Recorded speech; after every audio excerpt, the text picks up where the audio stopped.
Hello, Kate. Can you hear me? Yes. And we can hear you? Can you hear me? Okay. We can. That's splendid. Kate, we're so delighted to have you here. I'm loving to share a few words with our audience, both here live in Bristol and online, just to tell them about you and what you do.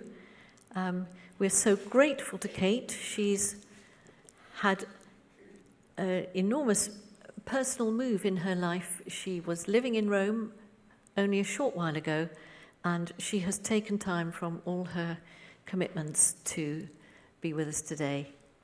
Kate is Executive Director of the Women's Ordination Conference, WOC, which is the oldest and largest organisation working to ordain women as deacons, priests and bishops into an inclusive and an accountable Roman Catholic Church.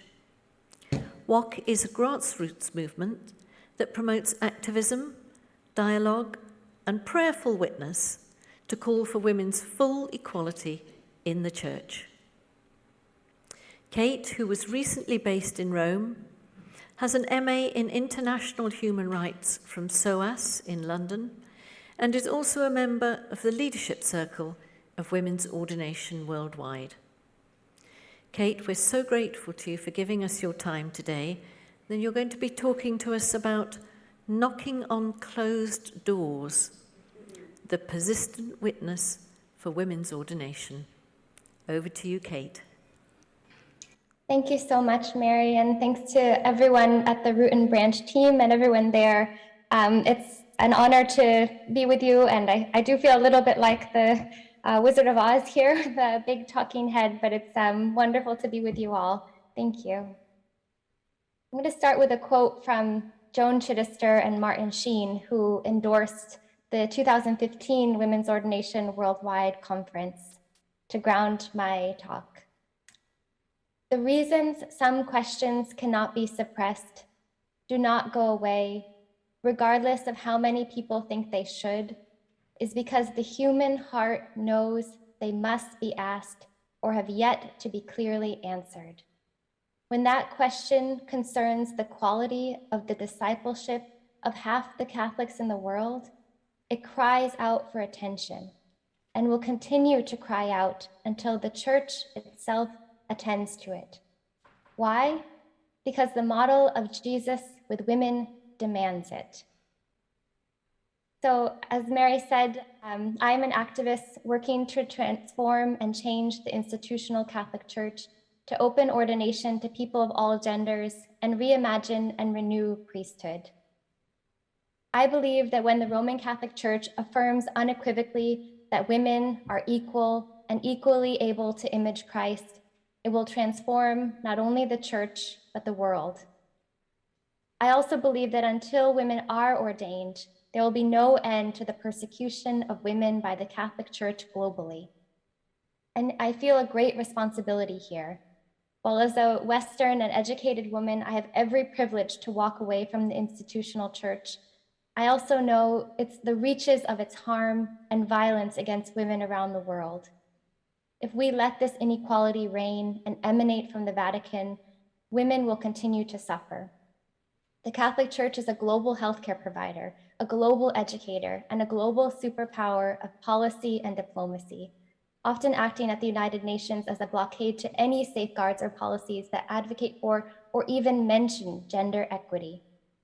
We need women working alongside their peers, not just advising the Vatican, but developing teaching and doctrine, serving as ambassadors to the Holy See, and simply disrupting the misogynistic operations of the Church from the pews to St. Peter's. We need women priests because women will never be equal in the Church without sacramental equality. And not because we want what they have or to be part of some priestly caste, but we want no barrier to sacramental life, the altar, leadership positions for those of any gender.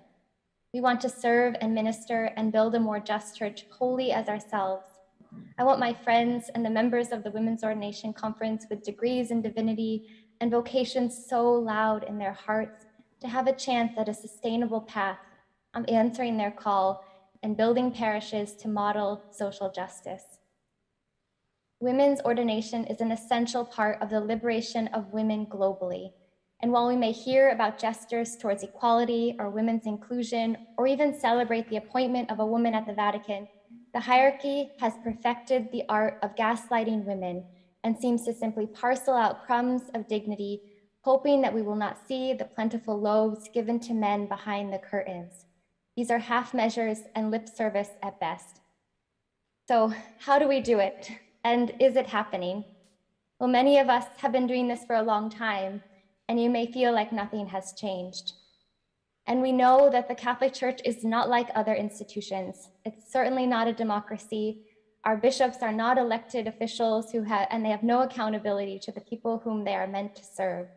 So is there even hope? So I'd like to really reference and recommend the work of Damon Santola, a sociologist at the University of Pennsylvania, whose book Change describes why some social movements spread and others don't, and how to reach that tipping point of change, which I truly believe we're closing in on. First, we're all too familiar with how viruses spread. And when we say something on social media or a meme has gone viral, we know what that means. Ideas, book group recommendations, podcasts, these are all spread by mouth to mouth and word of mouth and community to community. And if I like a video on YouTube, I'll share it with my friends and hopefully they'll share it with theirs. And this is kind of a simple contagion or simple connection. There's no risk involved to agree that a cat video is hilarious and I'm gonna pass it on to my friends. The ideas are normal and familiar, and there's no emotional or cognitive work you have to do. You just accept that this cat video is hilarious and you post it. And there are also kind of super spreaders, for instance, like if Beyonce likes the video, the world takes notice. But what the research shows is that celebrities often enter a social movement late because there is some risk involved for them. And they'll sort of wait until their celebrity friends have signaled that this is okay and acceptable. And I think that may parallel the bishops of our church. So obviously, women's ordination is not simple. Jamie Manson has written, women's ordination is so much more than simply making women Catholic priests. At its heart, it is a movement to convince one of the largest and most influential religious organizations in the world to lift up women globally as truly equal to men. So this is certainly complex. And so what we're interested in is what Santola calls a complex connection. Just coming into contact with someone who advocates for women's ordination may not be enough. And a good example here is joining a demonstration or march. You may know and love someone who supports women's ordination, but you might not show up at that demonstration because there could be a risk involved. There's a lot of unknowns. You may not know, will you be arrested? Will there be police there?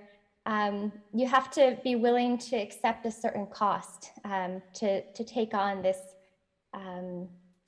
this complex contagion. So we all know that there is a cost to supporting women's ordination. It can challenge your relationships, it can end or stall careers. You may be denied sacraments, and we can all tell the stories of Tony Flannery and Father Roy and others who have paid that high cost for their outspoken support. So how do we get people to accept this complex idea? Often people wait for a social reinforcement from several people within their networks to create a kind of reinforcing pressure. And that sounds kind of dark, but just as you've done over this past year with Root and Branch, you've built networks, you've raised awareness and confidence to ask questions, and you supported one another, advocating for this change. You've generated a strong emotional tie to the work, and you've encouraged newcomers who may be more tentative to ask these questions. This work is on the margins and the peripheries, and this is so vital to how change happens. So what I think is most fascinating about this research as someone trying to make this big change is that they conducted a study that examined different sizes of committed groups trying to advance social change. Santola and his researchers looked at the fractions of a population required to change everyone's minds. And they found a clear difference at just 25% of a population. So those groups who are, at 17 or 18% or even 20, 22% of a population may feel like they have no impact, and it can feel hopeless. But with just a little bit more support, they can actually have an enormous impact on what everyone else is doing. This is why social change feels so abrupt, because there's often this hidden process, a movement or an activist group working away, building power, and then all of a sudden, someone takes an idea seriously. Everyone takes this idea seriously. This is why when women's ordination happens, it will feel like it happened overnight to so many people. But for us who have been lobbying and laboring for gender equity in the church, it will be a long time coming. We can see a clear example of this sort of tipping point with the campaign for votes for Catholic women. This campaign with the iconic black and white sign started in 2016 by the Women's Ordination Conference. We created ballots for equality. We sent our votes to the US Bishops' Conference. We had merch and signs, and we posted all over social media, but it didn't go that far, to be honest. But then in 2018, we organized a witness outside of St. Peter's. You may have heard our rallying cry, knock, knock, who's there? More than half the church. We had a successful petition, and we were supported by other groups, including Future Church and Voices of Faith. And the conversation grew. It grew beyond our little bubble to people we didn't know necessarily, but others trusted. The conversation was widely covered in the media, and eventually, after women religious and even bishops and priests involved in the synod started to speak out about it, it became mainstream. The risk to support this issue was diminished. Early drafts of the synod document included a line in favor of votes for women. And now, just this year, one woman was granted a vote. So of course, this is not the victory we want, but I see this as part of the building towards that 25% we need for even greater transformation. So the persistent witness for women's ordination can take many forms, and it's not a linear journey. At the Women's Ordination Conference, we practiced the ministry of dialogue, which I believe you're modeling so beautifully here. I'm not naive. We know the ways that dialogue has broken down between bishops and women over the years, usurped by patriarchal machinery, and the voices of women rendered unimportant in the future of the church. Or worse, nothing happens. How many of us have written letters to a bishop that have just gone unanswered? I believe we still must be fearless in confronting the hierarchy about their deeply entrenched misogyny, clericalism, and corruption. We must share the depths of our faith and our truth and our vocations and the pain we carry, the wounds of marginalization and dismissal, and the strength of our faith unmediated by men. And at the same time, hold the tension that dialogue and stories can change hearts and minds. And while it's fair to say, this is too little, too late, it's also true that personal encounters are part of how change and these complex relationships, these webs of grassroots power happen. And particularly as synodality and encounter are these buzzwords of Pope Francis's papacy, it must be our work to monitor this commitment to dialogue. Although it may be too strong of a word, this commitment, but we must ward off their attempts to gaslight women into believing these crumbs we're offered are enough. If the church in this new synodal process is open to creating space for women to express the ways their bodies and hearts experience God in their own way, manifest revelation, then there may be fruit. If nothing is off the table, and women and people of all genders are empowered to share their truths as equals at the same table, and the hearts and minds of bishops are open to hearing their stories, then there may be fruit. And beautifully, if it's authentic, we will not arrive at the same place, because to the Vatican's surprise, women are not monolithic complements to men, but protagonists writing their own stories. Women get to be complicated, and each place on the spectrum that interrogates patriarchy is authentic in its own way. The persistent witness for women's ordination also involves knocking on closed doors, which is what we lovingly call the ministry of irritation. Creative and beautiful and compelling witnesses at strategic moments to raise up injustice and sexism in the church, because often there is no other way and dialogue has failed. And for many, we're tired of empty words and endless talking, and we just have to do something. For many, there's a great risk involved in these actions, and so it may not be the role for you. But I will say it's a lot of fun, and it's my favorite ministry, and it can have a huge impact, make headlines, and change agendas. But we can't rely solely on these fireworks, so to speak. We need the persistent glow of a candle, of a light, a hope that we carry forth, passing the torch to one another and lighting the way as we go. So I believe the trademarks of the persistent and sustainable witness for women's ordination, and what I hope you can practically take into your lives and communities as we journey towards this tipping point, this breaking point, and build power as we refuse to be complicit in the global oppression of women, should be these 5 components. First, being church, and you're all doing this so well, weaving networks of support and nourishment, connecting with your community and your people, encouraging one another as you question and interrogate your faith, and feed each other spiritually and sacramentally. Break bread together. Secondly, I'll quote from my favorite witness song from Women's Ordination Worldwide, Sister Carry On. Don't out for no short time gains. Sister, carry on. This is where we are uncompromising and unequivocal. Equal means equal. There's no justice and no truth in separate but equal. This goes for the diaconate and the priesthood and beyond, especially as we reimagine priesthood. And I'll just add a caveat here is that we can still celebrate small victories because we know these are steps on a journey, but keep journeying because the cost not to is too high and women will continue to suffer.